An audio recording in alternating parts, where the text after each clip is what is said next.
Warning, this contains spoilers. You have been warned. What's good? It's a Boy Dude Reviews, and today we're going to review Stranger Things Season 1, an American science fiction horror web series created by the Duffer Brothers and released on the Netflix web series service on July 15th, 2016. The series was created by the Duffer Brothers, who also act as executive producers alongside Sean Levy and Dan Cohen. The first season stars Winona Ryder, David Harbour, Finn Wolfhard, Millie Bobby Brown, Gaten Matsuzoro, Caleb McCallugan, Natalia Dyer, Charlie Heaton, Carol Bronner, and Matthew Mundane, with Noah Shipknapp and Joe Kerry in recurring roles. And what is this show all about? Well, in November 1983, a young boy named Will Byers disappears from the town of Hawkins. His mother Joyce and the town's police chief Jim Hopper try and search for him, and at the same time, a young girl called Eleven escapes from a laboratory and assists Will's friends Mike, Dustin, and Lucas in their own efforts to find Will. However, when they are trying to discover him, stranger things start happening in the town of Hawkins that may lead up to a conspiracy with a government trying to open up something strange.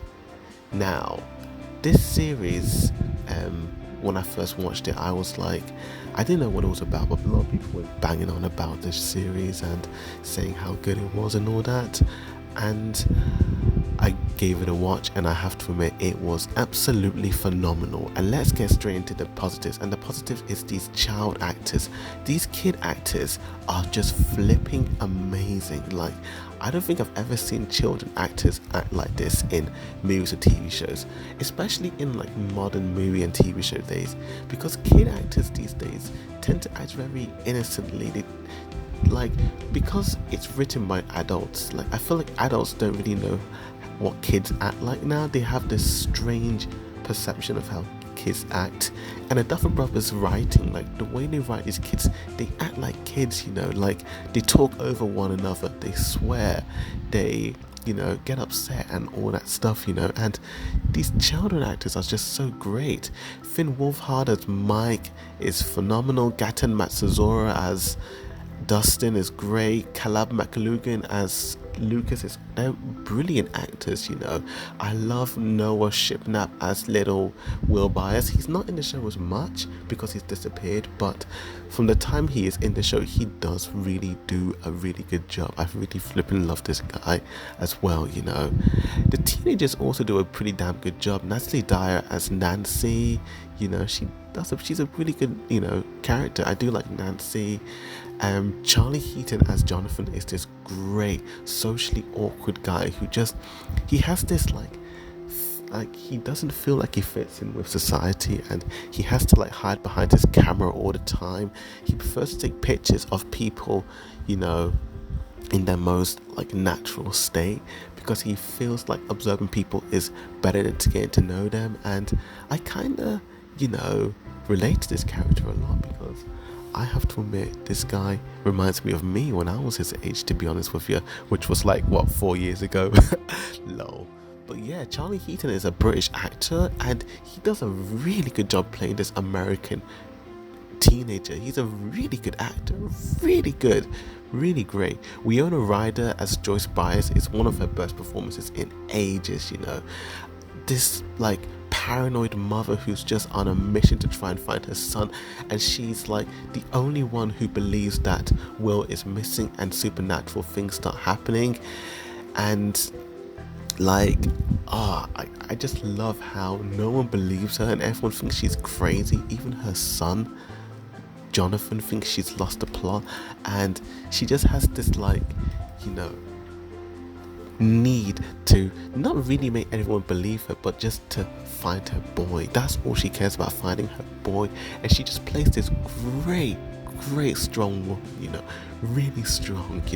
David Harbour as the chief police is definitely one of my favorite characters in the show as well. This guy, oh my gosh, this guy has gone through a heck of a lot, from losing his daughter to oh my gosh, to having a breakup with his wife. He's really had it rough, and the chief feels like he has more of a reason to find Will more than ever, because he lost his daughter, and especially towards the end of the show when they finally find Will and he's not breathing, and he's just got this he gets so emotional. He's like wanting him to be alive. He's freaking bashing his chest. Like, I don't think that's healthy for his chest, but he's freaking trying to do CPR on him, like wake him up, and he's like flashbacking into when his daughter was, sick, and he couldn't do anything about it. And seeing Will, it feels like he sees his daughter in him and feels like he needs more of a desire to, help Will. And it was so emotional, so damn emotional, Millie Bobby Brown as 11 is phenomenal. She plays this girl with kinetic powers, and she was this kind of like lab rat for an organization at the Hawkins National Laboratory, and this government want to use this girl to kind of open this portal into another dimension, because they feel like with her psychokinetic energy power, she can open up a rift and open a portal into another dimension. And she is literally abused, mistreated, and like it really does have an effect on her as a person, And I think, it's really like she does a really good job. Like this little kid, this kid does a super duper good job. I absolutely love her performance, and she doesn't really have much like dialogue in a way, but it's her facial expressions, it's the way she moves and acts. It's just such a damn good job, such a damn good job. And yeah, you have to give props to this kid. She does a really good job, as 11, to be honest with you. And I love her and what's his face, Mike's relationship. I have to admit, the show reminds me of E.T. in a lot of ways, because I feel like the Duffer Brothers really wanted to give callback to like 80s pop culture and all that lot. There's a scene in the show where the kids, like, you got these kids on bikes, and you have this like mysterious being on a bike, and the government are chasing them, and it was so much like E.T. I absolutely love that scene, because it did remind me of E.T. And if you really analyze it, it is literally like E.T. Like the boys literally, like, I'm not saying 11 is an alien or anything, but 11 is a girl, and that's very alienated to the boys, because they've never really talked to girls in a way. So in a way, like, they don't know what girls are like. They don't, they're not used to having a girl as a friend, and also a girl having superpowers as well. That escalates the whole thing. So it just kind of like I like the correlations between them, And we also got to talk about Steve. Like, Steve is this arrogant prick of a bully, He literally is a douchebag to Jonathan. He teases him, he harasses him, he's horrible to him.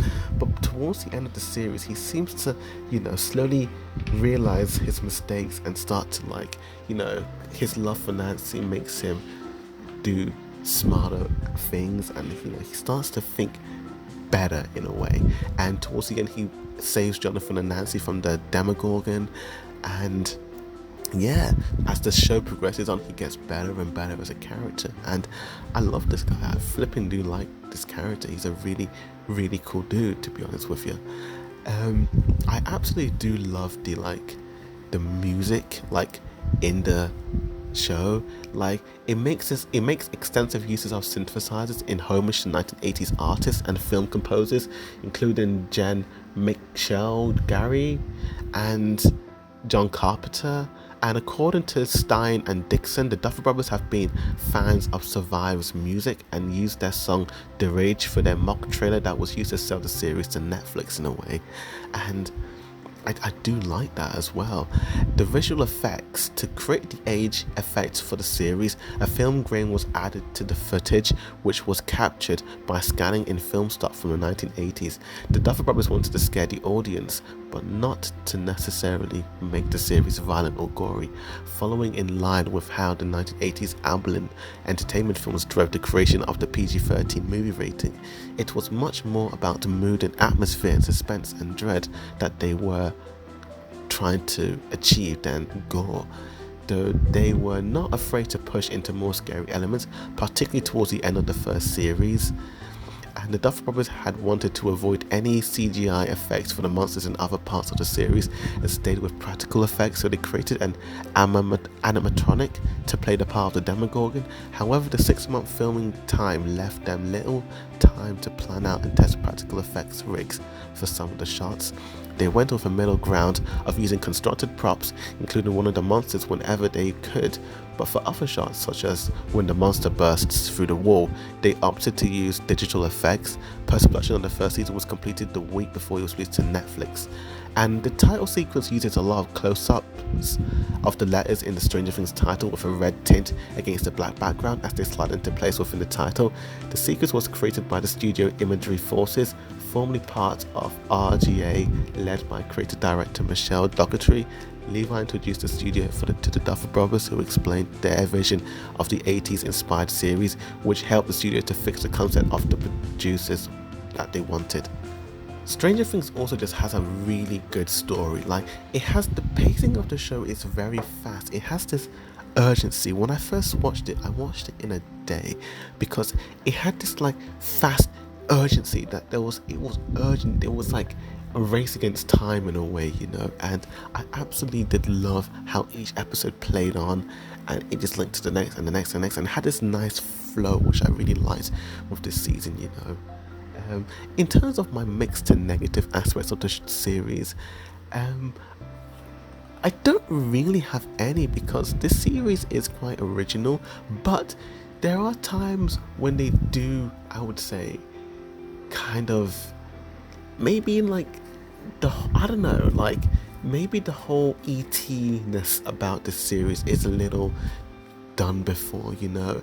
It did feel like ET. It was very much like ET. Like the villain of the show, Eleven's father in a way, was kind of like the main villain of ET. It did remind me of that at times, but apart from that, this show is a phenomenal series, you know.